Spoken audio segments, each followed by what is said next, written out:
breeders in the community receive special permits, not to affect our actual businesses that have business licensing or to affect any of the dog shows or anything that happens at the Garrett Coliseum. And we also made sure that we address anti-tethering in this ordinance. We have made some amendments to the original one that we had at the last council meeting to ensure that we're talking about our companion animals, not to include livestock. That would be a county issue or state issue, not city.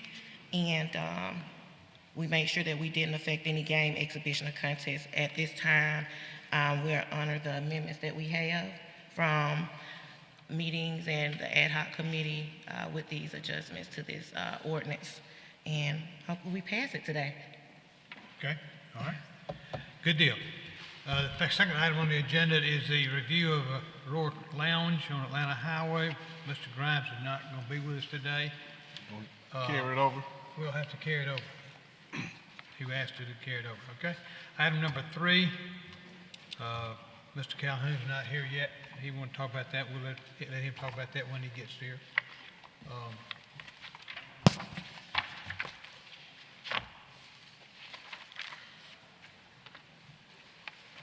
Number 4, Mr. Calhoun again. That's going to be, we'll have that in a regular meeting anyway. Okay? That's the appointment. Number 6 is the property on Wasden Road. Just let the mayor execute an agreement with AUDOT to take care of the property. And I think this property, Chip, is this property the one for one of the big company deal? Is this Amazon or one of those, I think?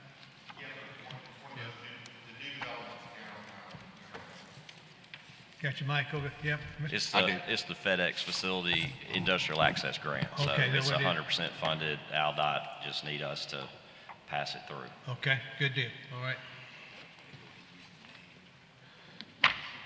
All right, we got an event center. We'll talk to these people at 5 o'clock, the one on Bell Road. Got another event center on Bolton Drive. We'll talk to them at 5 o'clock.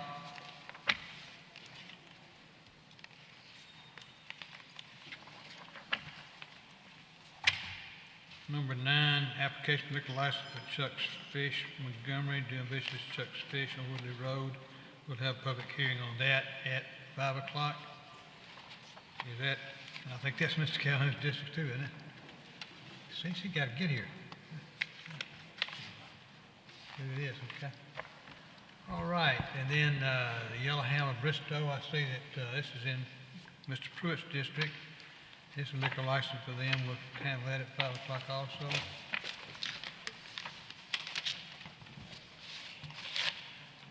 Number 11 is the Drury Inn and Suites special events 30-day. I believe that's in my district, and yeah, okay. We'll handle that at 5 on the public hearing. Number 12 is a resolution. Okay, unsafe structures, and then we've got the tear downs, then we got the abatements. Okay. Pretty well covers everything. Mr. Calhoun's not here. He's got all that at 5 o'clock. We'll be finding all that at 5 o'clock. Okay, we have some people who want to talk to us today in the session, and what I have done is I've asked Lois Cortell to talk to us about the annual downtown building permit report. I saw this at a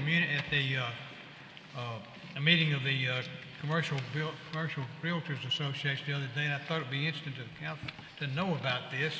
It's a great report. Now, you've got a copy in front of you, and I think it's something that we all need to know about. So, Lois, without further ado, you're on. 10 minutes, okay? I'm giving you a special 10 minutes because city, okay? Thank you very much. I appreciate it. Yes, I try to bring this report every year to the commercial brokers. It is online. It's on the city's website, and it is available publicly. I think Griffith has just tweeted out. We do have copies available at our office as well. So I love talking about construction in downtown Montgomery. I'm in the Community Development Department and the Development Division. So today's report is about 2021. I love this photo because it makes me very excited about the future for downtown. Some people really don't know downtown, so I'm gonna just orient us really quickly. The river, this is a river city. Sometimes we don't act like a Mike, river can you city. put us on, I'm sorry.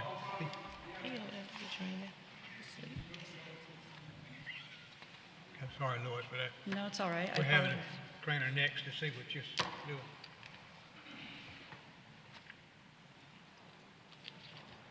Okay, now we're good.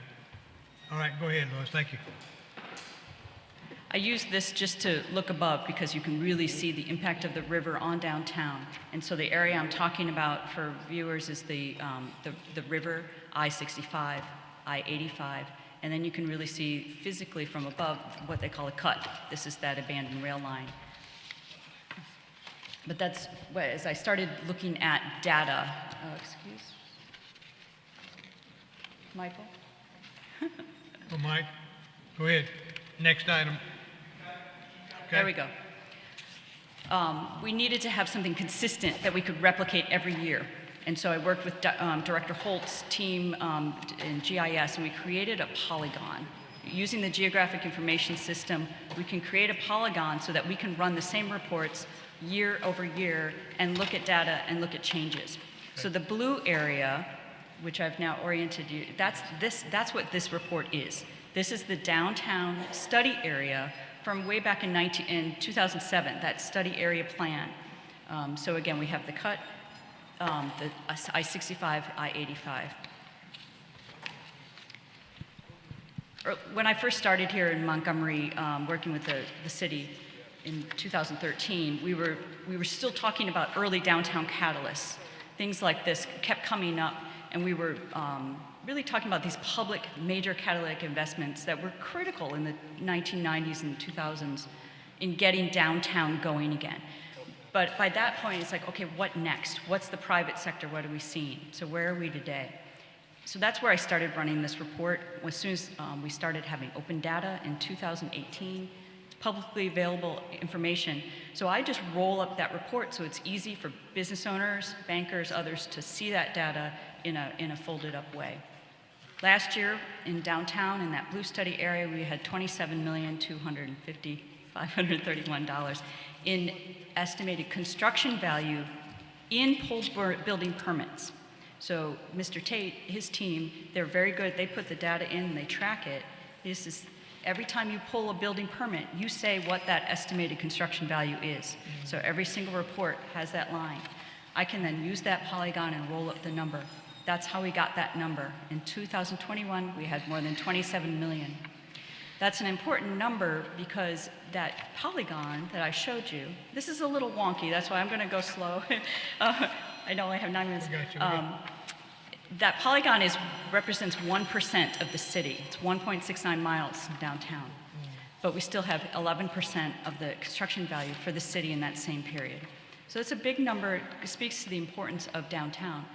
Over time, since we now have data, we have reliable data since about 2014.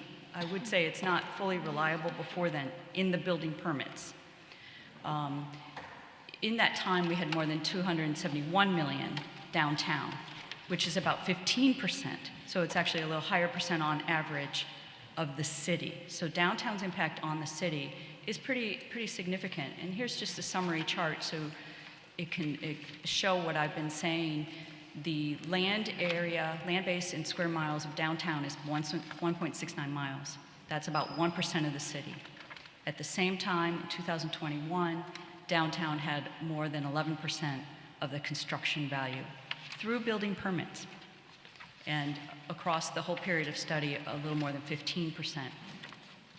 Building permits are self-declared, and I'm going to say that because that's all that we have that's reliable, it's auditable. It's not, for a while, Brad Harper would do a great story about a new project, but sometimes the developer would include land costs, or sometimes they would include professional services costs, other soft costs. So this is the one consistent, reliable number that lets us track all the different projects. I focus on downtown. Obviously, we could circle this up to citywide. So in 2021, last year, what were our biggest projects? These were the top 10 projects in downtown last year. And I'll just go through these fairly quickly, but I want to focus on this number, 88%.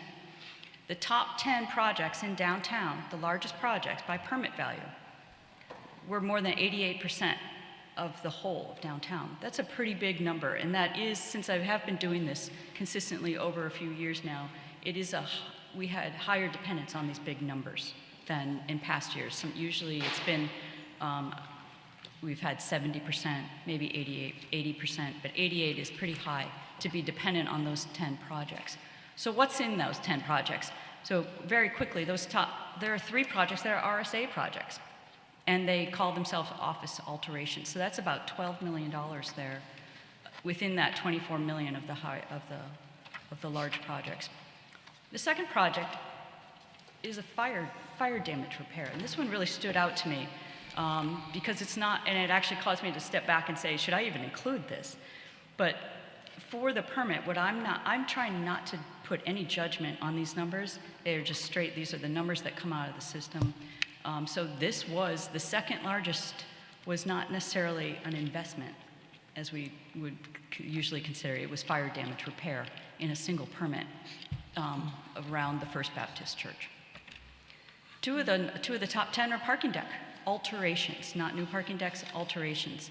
One for the county and one that stood out to me. Two of the top 10 are parking decks, alterations, not new parking decks, new acquisitions. Because I can then one for the county, go into the city and see who bought into the county system. The top 10 are parking decks, and there was a sale there, and there was phase one. Go into the city and see who bought into the county system. Top 10 are parking decks, and there was a sale there, and there was phase one. I haven't been able to get in contact with the new buyer, but the broker who sold it said, specifically, they bought that property because they saw the renovations at Rotary Park, and it made them think, hey, I could actually put housing there because of the Rotary Park renovations.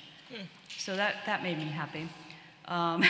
The 2 of them are Equal Justice Initiative projects. 2 of the largest projects, 2 of the top 10 are Equal Justice, and if you know the addresses there, those are new projects. That's not the Legacy Pavilion, that's not the Memorial, that's not the Memorial Auditorium. Those are new EGI projects showing up in the top 10 last year.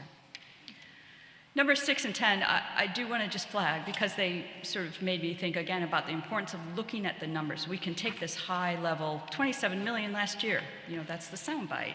But when you actually look at those top 10, number 6, they pulled a permit for that full value of the construction. That property has not, they seem to have stopped, and that project's been open, and they haven't continued. I'm pretty certain Mr. Tate's staff is following up on that. And then also number 10, that's another one where they pulled the full value of a renovation project they had just started when the building was declared unsafe, and it has been demolished. So that value will not come through.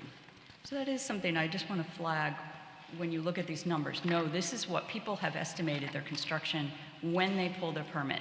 Does not necessarily guarantee that they have completed it. So looking quickly at trends, you can see last year's 27 million, although it's a really big number, it is down from the 49 million of the year before.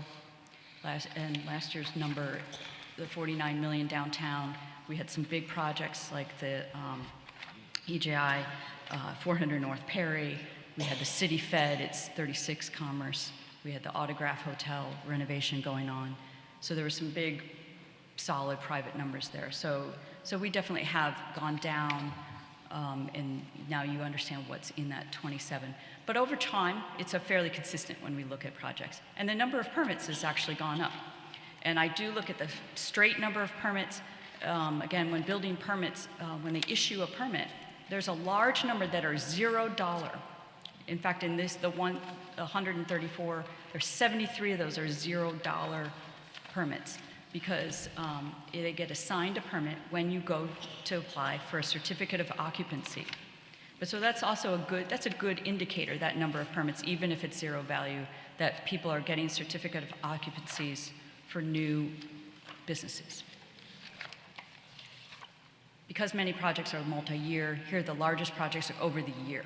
And so what I can do, it's actually very simple with Excel.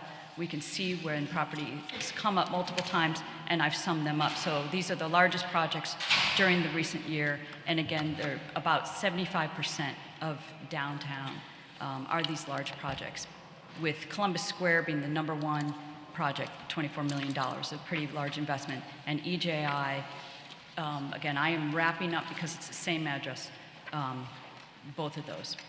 This is the distribution. And I show this so you can see that just the large investments are spreading out across downtown. We have used the GIS story map feature to align on each of these numbers. If a citizen wants to go onto our website, they can touch that number and they can drill down and get detailed information about each of those projects and get a photo and get the full number. So why do downtowns matter? I'm not going to spend a lot of time on this, you know it. But there's some really important matters. Sometimes when I speak to people, I need to remind them why downtowns matter for the city, even if you don't live downtown. They serve a really important role. So here's the wrap-up number. Despite having 1% of the city's land value, the downtown last year had 11.62% in the estimated permitted construction values. Again, this is just another chart that's in the full report. I don't want to end on a bad, since we did go down last year, I want to end up positive. We do expect things to continue as we're coming out of COVID and the pandemic. We expect a lot of these earlier permitted projects to finish. A lot slowed down. Projects like the City Fed Revallo building, even 100 Dexter, where they're building a multi-use project. The Autograph. Some of these are taking longer because of the pandemic, but we do expect they will finish. We expect more in RSA, more EJI renovations. The other indicator I just want to show that I do keep an eye on are these grading and site prep permits. They may not be big numbers, but they stand out to me. Like when Grove Court Apartments was acquired, they pulled a permit to clear that. The former bank renovation at Perry and Arba, that's just a clearance permit, but it suggests that new housing is coming in that building. And then breaking news, the Home 2 Suites and Marriott Residence Inn at 400 North Perry broke ground today. They started clearing. We have, I verified, I'm looking over at Chip. They were on site today clearing that. So that was a redevelopment project development agreement that was sold to Ascent Hospitality. Those are 2 hotels and a parking structure. Very good. That's it. Thank you, Lois. Thank you Appreciate very it. much. Good information. I think everybody need to know about this. Thank you.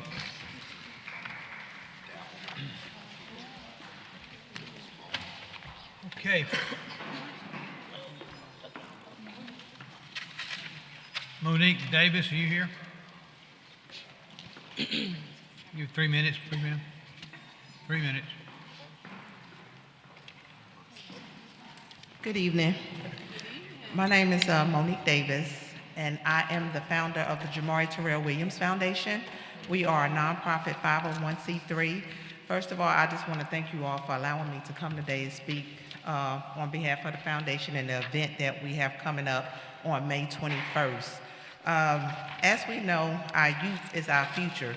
So with our foundation, we try to focus on strengthening our youth to make them have an easier transition going through high school or college. So I have partnered with Councilwoman Graham. She has been there with me every step of the way since we came up with this vision of this youth explosion. Our youth explosion will have children of different ages 12 through 19, that we're going to focus on different topics: domestic violence, suicide, bullying, and just different issues. We want our youth to know that we hear them, they have a voice, and we can provide them with the many different resources that they may need. I'm just here standing before you just to thank you for all that you do in your districts, and just to personally invite you to our event on May 21st, which is going to be a Crampton Bowl multiplex from 10 to 1. So that's my announcement for today. I just Very wanted to good. personally Thank you so invite you much. all. Thank you. Good luck. Thank you. It's from 10 to 1? 10 to 1, yes, ma'am. But before she leave, remember now, she's going to be providing lunch and breakfast, some goodie bags as well to the youth. We want them to have an awesome time that day, so any council member can contribute to that. This is for the city. It's not for a certain district, it's for the city of Montgomery. You know, our youth, they're our future. So let's all just kind of, whatever we can do or would like to do, let's do that. Okay. For this youth explosion. I'm excited about it. Thank you, Monique. Thank you so much.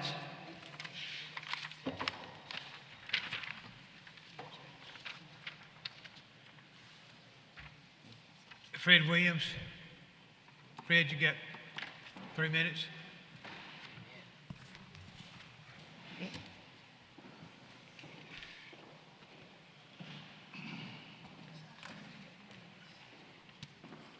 Good evening, ladies and gentlemen of the City Council.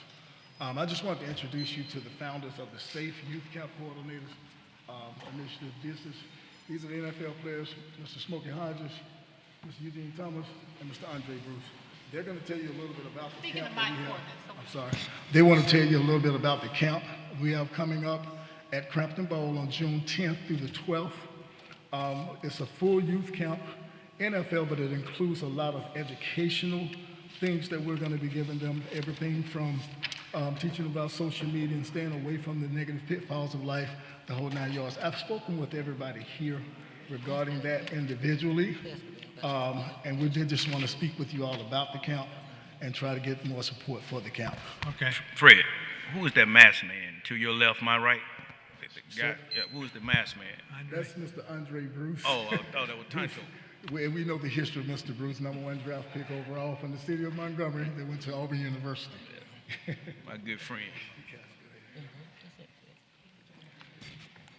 Mr. Calhoun, thank you for noticing me. Thank you, sir. I appreciate it. Guys, by the way, me and Mr. Calhoun go way back, even the high school sports. You know, he had his opportunities to get his victories against me, but he never did. So I'll just leave it at that. I'm just going to give you a little something about me. I was born here in Montgomery, Alabama. Went to Lovelace, McIntyre Junior High School in Carver, and was fortunate enough to have an opportunity to go to Auburn University. Had a great time there. Left Auburn and had the opportunity to go to the professional league, and I got drafted by the Atlanta Falcons in 1988, the first player selected in the whole draft. And I spent 4 years there, and I went out to Los Angeles, and I spent 8 years with the Raiders. People usually don't come back and give back. You know, I was guilty of that. You know, once you leave, you try to make your home somewhere else, but Montgomery, Alabama is my home. And we're just trying to make something here in Montgomery that never happened. You know, bringing in Alabama players and Auburn players together and working together. I know you guys not used to that, but we're not at all enemies when we're done playing. We are actually friends, guys. And it's not that serious, so stop fighting and cursing each other out, please. This camp is actually at its infant stages, and it's our first one, and we want to make this thing annual. So Mr. Smokey Hodge here actually went to Auburn with me, and we're kind of used to a certain type of standard. Doesn't mean it has to happen right off. I understand that we got to grow, but we can't grow without you guys. Just give us the opportunity to bring something different here in Montgomery and something positive, and it's for the kids. And there's nothing wrong with helping. And there's nothing wrong with giving. Kids today need more than just help. Okay. Mr. Thank you, Bruce. Andre. That they need us all. Thank you, guys. Anyone else want to speak? Good evening, Councilman. My name is Ernest Smokey Hodge. I also played at Auburn University, played at Seattle. But this camp is we're not just doing a football camp, we're doing financial literacy. We got Chief Cunningham on board. He's gonna bring his address the bullying here in Montgomery. I hope that the new chief come on and implement their program that they got working with kids for as gun violence. We also want to make a difference, not just teaching the guys fundamentals, but we need to teach them the fundamentals of life and the do's and don'ts, and even they lightning. We're working on the NIL, how to present themselves on the field and off the field, how that can make or break you. I just need y'all support right now. I got a couple of verbal commitments for a few council members, but I need all y'all aboard to make a difference in these kids' life. Y'all say y'all want to make a difference, stand up and help the community. Can you all mention the dates, how long the camp will last? Yeah, who all's the dates included? is June 10th through the 12th, and the ages from 6 to 18. And what is your ask again? What is your ask? What are you asking the council for today again? Well, we asking for whatever you can give, you know what I mean? I'd like for you to, if you can, to sponsor at least 25 kids in your district. You know, we'd like to make this a free camp, but it costs to put on these kind of camps and bring the athletes in. So whatever you can do to help out in your district, if you can sponsor 25 kids in your district, that'll help them. And what's the cost per child? Per child is $200. Thank you. Good morning, Councilman. My name is Eugene Thomas, and I too am from here in Montgomery, Alabama. As with Andre, I share a lot of memories with Councilman Calhoun. We grew up here in the city, and a lot of times things weren't afforded to us in terms of mentorship, opportunities to speak to someone who could give us guidance on direction of where we could be and where we could actually excel in ourselves, other than just sports or one thing or another. But what we're trying to do besides the sport piece is a huge piece. But what we're trying to do besides the sports is also to give opportunity to expose kids to a little bit more with the NIL, which is a new thing coming around for young kids who are going to be exposed to that. Financial literacy is a big, big thing for us. So we want to make it more than just about football, but football is a key because, I mean, as you can imagine, you know, when people say, or when Andre says, I'm Andre Bruce, you know, former NFL players, a lot of kids' ears go up. When Smokey Hodge says the same thing, Seattle Seahawks, I play football at Auburn, kids' ears go up.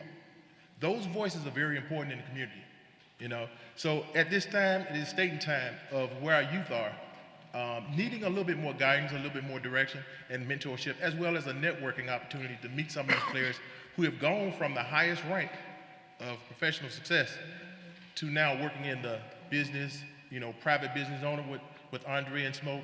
You know, these people can give them not only a little bit mentorship on how to guide themselves in life, but they also give them a networking opportunity to meet other people. So when you leave in high school, everybody's not going to make it to the NFL.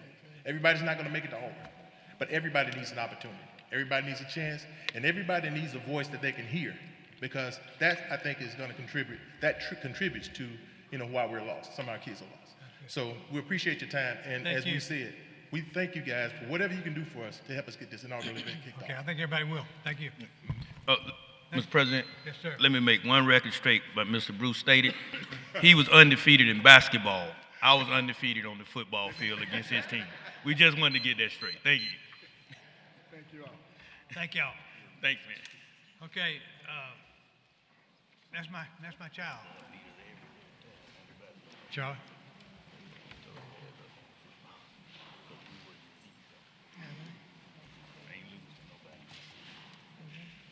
Well, speaking of being undefeated, I am undefeated on the hot dog field. I just want to let y'all know that. That's my dog. Thank you so much, Councilwoman Marche, for allowing this opportunity. As you guys know, we celebrating hot dogs and heroes. This is our annual event, and so I brought you guys a little something. Thank you, we appreciate that. Hot dog, right? Our hot dog is here. This year, we will be honoring one of y'all own, Ms. Marche, if y'all can give her a round of applause for being here. Because she represents our district, and what that means, she have an opportunity to walk alongside of everything that we're doing. We just want to say thank you, guys. As community centers were closing, as the pandemic hit in 2020, we were able to open up our doors and able to bring in students that the community centers shut out. And so we were able to serve just last year alone 280 students in North Montgomery, right? And so we were also able to feed 400 families every Friday. Also, when schools were closing down, we were able to kind of put boosters all around our campus to make sure that any students in our district or any students in the 5-mile radius of our campus was able to also be able to tune in and have Wi-Fi if they didn't have it in their home. We're doing great community work in North Montgomery, and that's my child. All we're asking for is support. We want you guys to stand alone beside of us. We don't have an entourage of football players. I wish I had you guys, and I know we've been talking about partnering, but I want to bring up our entourage or whatever. So as soon as if y'all can come over here with us. This is our entourage. Y'all can come up this way so we can take a picture. Can we? Can they just stand up right there? Yeah. Y'all stand right. You want to take a picture? We would love to take a picture with the hot dog because, you know. Yeah, come on. Let's go up and stand first. Get a picture.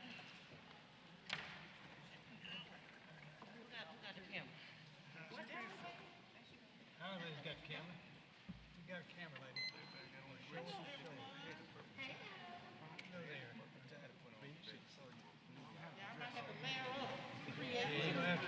Tall in the back. Girls in front. There you go. Bring me together.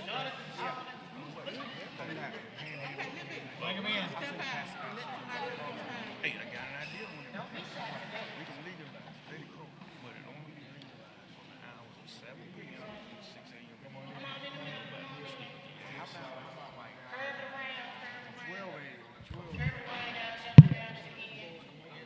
Come pull up in here.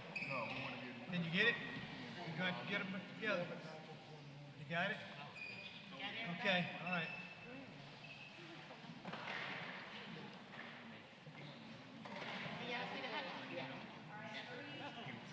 Okay. No,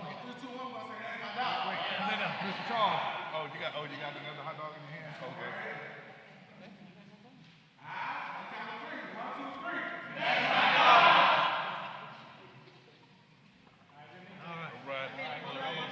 One more.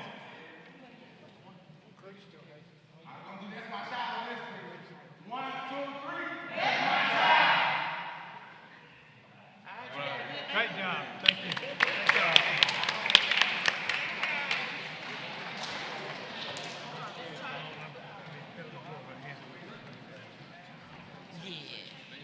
Yeah, and see they do that. And in closing, everyone will receive, it is 12 nominees that will be receiving Hot Dog Heroes, but the person that will walk away with the honoree, the Hot Dog Trophy of the night, is the one that raised scholarships. Because this year we're trying to raise 300 scholarships, so all of our students that come to That's My Child can come free of charge or whatever. This is also a Hot Dog Hero for the mayor. I know he's not here tonight, but I'll leave it with one of you guys and trust y'all to get to it. Very good. Yeah, Thank you, Charlie. Okay. I want to win, council members. I got a question. How much is the scholarship what's the scholarship? It takes $500 to scholarship a student through That's My Child for 1 year. That's 2 semesters for 1 year. Okay, $500. And I want you all to come. We have a table for the city council members. I know a lot of y'all probably weren't able to make it last year, but it was an awesome event. Have a lot of people coming down. It's at the train station. It's May 12th. Put on y'all calendars. Come out and celebrate with us. Hot dogs everywhere. We got several different restaurants providing local hot dogs. Their take on hot dogs. It's a great event, so make sure you guys come on out. Thank you, guys. That's my dog. Thank you, Charles. Okay, Charles. Okay, the meeting will adjourn to 5 o'clock. No, I'm sorry. You got one more person. I'm sorry. Tasha with the Y. Oh, come on, Tasha. Tasha, come.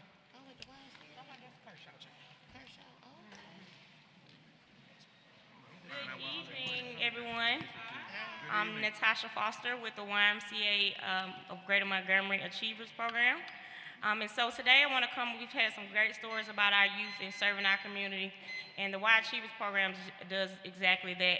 So we work with students grades 6 through 12, teaching them how to build a life beyond high school. So we do that through a lot of different ways. We take them on college tours, ACT prep, teaching them how to complete the FAFSA, doing character development work. And so we're asking each year the City Council to support those efforts.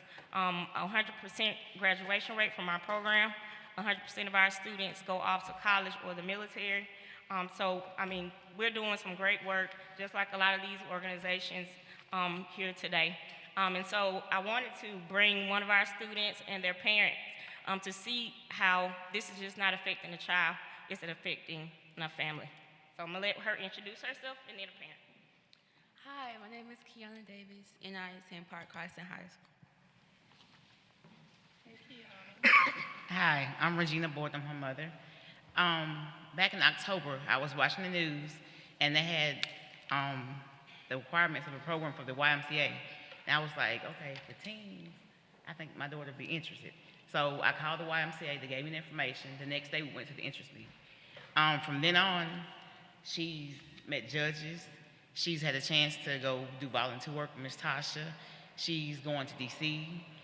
Just all around, it's helping her. They're mentoring her. They're counseling her. She's found friends there.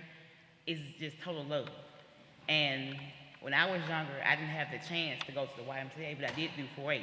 So this is something kind of like 4-H. It's the connection. So just my child being there and also with her friends, it's valuable. So I have given you a donor flyer as to levels of support that you can for the program. And just like every year, Cece, thank you for allowing us to come. Y'all all have Ms. Graham. Y'all have always supported the Y Achievers program, and we're asking y'all to continue that today. Michelle, thank you. Thank you, Thanks so Tasha. much. Good luck. Sir, Good luck to you. thank you. Thank y'all. Anybody got anything else? That concludes it. We'll adjourn till 5 o'clock. The meeting starts back at 5.